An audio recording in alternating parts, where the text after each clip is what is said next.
Hello all, welcome to the Sivakalai's world. நாங்கள் எல்லாரும் நல்லா இருக்கோம், அதே மாதிரி நீங்களும் நல்லா இருப்பீங்க அப்படின்னு நினைக்கிறேன்.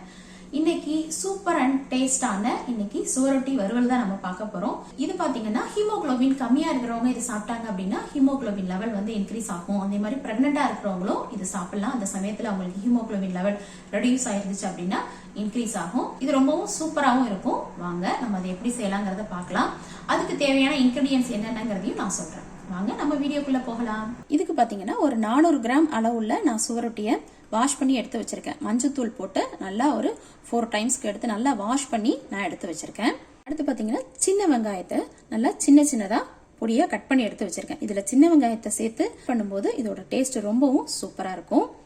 அடுத்து ஒரு 7-8 பல்லு பூண்டை இந்த மாதிரி சின்ன சின்னதா கட் பண்ணி வச்சிருக்கேன். அதையும் நம்ம இதுல சேர்த்துக்கலாம். அப்புறம் பொடியா நறுக்கின கருவேப்பிலை, அடுத்து பொடியா கட் பண்ண கொத்தமல்லி.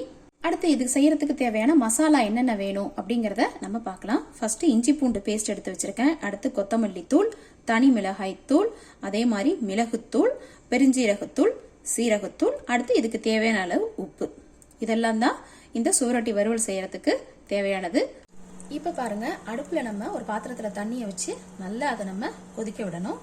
கொதிக்க விட்ட பிறகு நம்ம இதுல கொஞ்சமா மஞ்சள் தூள், ஆல்ரெடியே நான் வந்து சுவரொட்டியை வாஷ் பண்ணும் போதே கொஞ்சம் மஞ்சள் தூள் போட்டு தான் வாஷ் பண்ணேன். இப்ப இதுல கொஞ்சமா மஞ்சள் தூள் போட்டுக்கணும். அதே மாதிரி கொஞ்சம் உப்பு இதையும் போட்டுட்டு இப்ப நல்லா கொதிச்சிட்டு இருக்கிற டயத்துல நம்ம எடுத்து வச்சிருக்கோம் இல்லையா, வாஷ் பண்ணி வச்சிருக்கிற சுவரொட்டியை நம்ம இதுல போட்டுக்கலாம். ஒன்னா நம்ம இதுல ஆட் பண்ணிக்கலாம். இப்ப சோரொட்டி பாத்தீங்கன்னா இந்த மாதிரி இருக்கும். இது நம்ம தண்ணியில போட்டு எடுக்கும் போது என்ன ஆயிடும் அப்படின்னா கொஞ்சம் டைட் ஆயிடும்.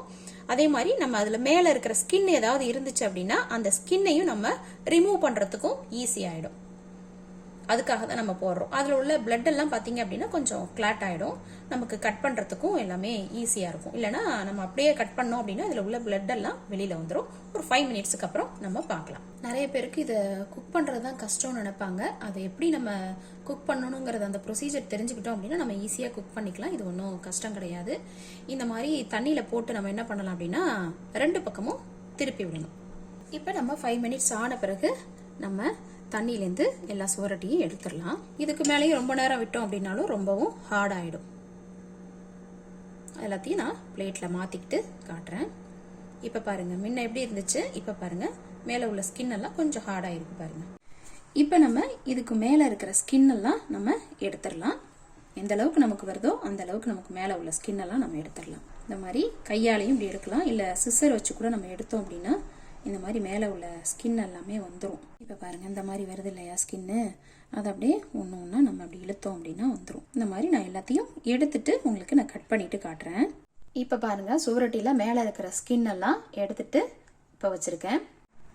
இந்த மேல உள்ள ஸ்கின் எடுக்கிறது மட்டும்தான் கொஞ்சம் கஷ்டமா இருக்கும். மற்றபடி பாத்தீங்கன்னா எல்லாம் ஈஸி தான். இப்ப நம்ம இதை அப்படியே கட் பண்ணிக்கலாம்.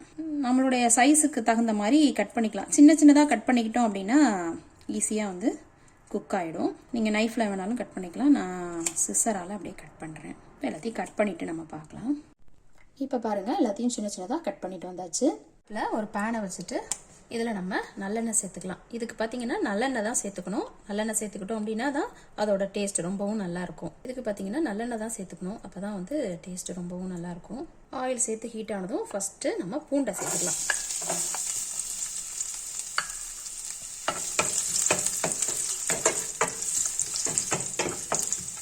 அடுத்து நம்ம இதில் எடுத்து வச்சிருக்கிற வெங்காயத்தை இதில் நம்ம சேர்த்துக்கலாம். சின்ன வெங்காயம் சேர்க்கும் போது பார்த்தீங்க அப்படின்னா உண்மையாகவே ரொம்பவே டேஸ்டாக இருக்கும். நல்லெண்ணெய், சின்ன வெங்காயம் இதெல்லாம் சேர்த்து தான் நான்வெஜ் செய்யும்போது அதோட டேஸ்ட் ரொம்ப நல்லா இருக்கும். இது நல்லா வதங்கட்டும். வெங்காயம் வதங்கின பிறகு கொஞ்சம் கருவேப்பிலை சேர்த்துக்கலாம். அதில் கருவேப்பிலை சேர்த்து வெங்காயம் பூண்டோட நல்லா வதக்கிக்கலாம். இப்போ நம்ம இதில் இஞ்சி பூண்டு பேஸ்ட்டை சேர்த்துக்கலாம். ஆல்ரெடியே நம்ம பூண்டு சேர்த்துருக்கோம்.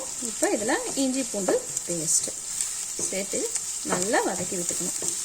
அதே மாதிரி நம்ம இந்த சோரொட்டிலாம் வாங்கினோம் அப்படின்னா ரொம்ப நாளைக்கு நம்ம அதை வச்சுக்க முடியாது. வாங்கி நம்ம அதை வந்து இமீடியட்டாக சமைச்சோம் அப்படின்னா தான் அதோட டேஸ்ட்டும் நல்லா இருக்கும். வாங்கி இப்போ நீங்கள் அடுத்த நாள் சமைக்கிறீங்க அப்படின்னா ஃப்ரீசரில் வச்சுருங்க, வெளியில் வைக்க வேணாம். இப்போ நம்ம இதில் மசாலா எல்லாத்தையும் சேர்த்துக்கலாம். ஃபர்ஸ்ட்டு கொத்தமல்லி தூள், கொத்தமல்லி தூள் நான் ஒரு 2 டீஸ்பூன் அளவுக்கு சேர்த்துக்கிறேன். இது தனி மிளகாய் தூள். நம்ம அடுத்து பெப்பரும் சேர்த்துக்கிறதுனால நமக்கு தேவையான அளவு நம்ம இதில் சேர்த்துக்கலாம். அடுத்து பெருஞ்சீரகத்தூள், அடுத்து சீரகத்தூள், அடுத்து இதுக்கு தேவையான அளவு உப்பு.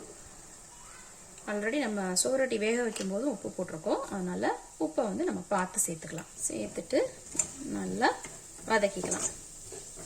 இப்போ இந்த மசாலாலாம் நல்லா வேகிறதுக்காக கொஞ்சம் நம்ம தண்ணி சேர்த்துக்கலாம்.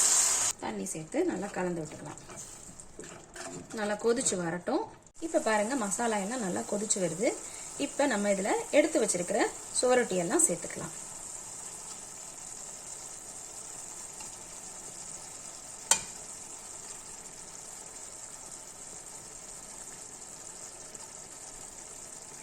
சேர்த்து நல்லா கலந்து விட்டுக்கலாம். நல்லா மசாலாவோட சேர்றது மாதிரி நம்ம சோரொட்டி எல்லாத்தையும் கலந்து விட்டுக்கலாம். இப்போ நம்ம இதை ஒரு 10 மினிட்ஸுக்கு ஒரு மூடி போட்டு வேக விட்டுக்கலாம். 10 மினிட்ஸ்க்கு அப்புறம் பார்க்கலாம். இப்போ கடைசியாக நம்ம இதில் கொஞ்சமாக காரத்துக்கு பெப்பர் நம்ம இதில் சேர்த்துக்கலாம். பெப்பர் சேர்க்கும்போது பார்த்திங்கன்னா நல்லாயிருக்கும். நீங்கள் உங்களுடைய காரத்துக்கு தகுந்த மாதிரி பெப்பர் சேர்த்துக்கோங்க, ரொம்ப நல்லாயிருக்கும். அதே மாதிரி நம்ம எடுத்து வச்சிருக்கிற கொத்தமல்லியும் சேர்த்துக்கலாம். நான் கொஞ்சம் அதிகமாகவே போடுறேன் கொத்தமல்லி. சேர்த்துட்டு நல்லா கலந்து விட்டுக்கலாம். அவ்வளவுதாங்க, சுட சுட சூப்பரான நம்மளுடைய சுவரொட்டி வறுவல் ரெடி ஆயிடுச்சு. நீங்களும் இதே மாதிரி ட்ரை பண்ணி பார்த்துட்டு எப்படி இருக்குங்கிறத கமெண்ட் பண்ணுங்க. இந்த வீடியோ உங்களுக்கு பிடிச்சிருந்தது அப்படின்னா லைக் பண்ணுங்க, ஷேர் பண்ணுங்க, உங்களுடைய ஃப்ரெண்ட்ஸ் அண்ட் ஃபேமிலிக்கும் ஷேர் பண்ணுங்க. மறக்காம நம்மளுடைய சிவகலைஸ் வேர்ல்டு சேனலையும் சப்ஸ்கிரைப் பண்ணிடுங்க. தேங்க்ஸ் ஃபார் வாட்சிங்.